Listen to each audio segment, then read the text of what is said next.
Shalom, selamat pagi. Sebelum kita memulai dengan setiap aktivitas kita akan merenungkan satu bagian firman Tuhan. Sebelumnya mari kita berdoa. Bapa di surga, pada pagi hari ini sebelum kami beraktivitas, kami rindu untuk mendengarkan renungan Tuhan yang menjadi pedoman bagi kami. Kami minta Tuhan berkati, biarlah firman ini dapat kami lakukan dalam kehidupan kami. Haleluya, amin. Bacaan kita pada pagi hari ini terambil di dalam 1 Tesalonika pasal 5 ayat yang ke-17. Tetaplah berdoa. Tema renungan pada pagi hari ini, doa dengan tidak berkeputusan. Kita melihat bahwa di dalam bacaan kita ini adalah nasihat Paulus kepada jemaat di Tesalonika, dan kita melihat bahwa kerinduan daripada Paulus adalah Paulus ingin untuk menyatakan besar cintanya kepada jemaat Kristen di Tesalonika. Kita melihat bahwa Paulus menguatkan hati mereka untuk tetap teguh imannya di dalam Tuhan. Saudara yang terkasih, kita melihat bahwa doa dan bersyukur adalah dua hal yang tidak bisa dipisahkan. Kita melihat bahwa berdoa adalah sarana kita berkomunikasi dengan Tuhan, karena melalui doa kita boleh mengungkapkan kerinduan dan pengharapan kita kepada Tuhan. Kita melihat bahwa dalam bahasa Yunani kata berdoa yaitu proseokomai, yang artinya berdoa dengan tidak berhenti. Saudara yang terkasih, artinya bahwa kita tetaplah berdoa dengan tidak berhenti dan lakukanlah terus menerus. Tetaplah berdoa yang dimaksud tidak berhenti untuk berdoa kepada Tuhan.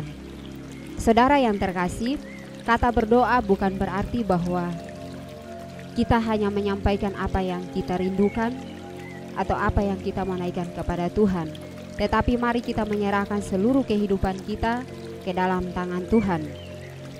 Saudara yang terkasih, berdoa dengan tidak berhenti maksudnya menaikkan syukur kita kepada Tuhan.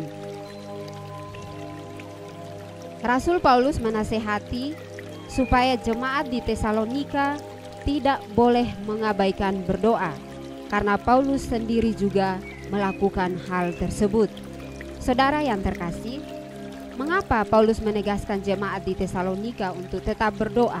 Artinya bahwa mereka harus melakukannya terus-menerus dan tidak berhenti. Bukan berarti bahwa dalam satu hari 24 jam kita hanya duduk dan kita hanya menundukkan kepala kita dan kita terus berdoa kepada Tuhan.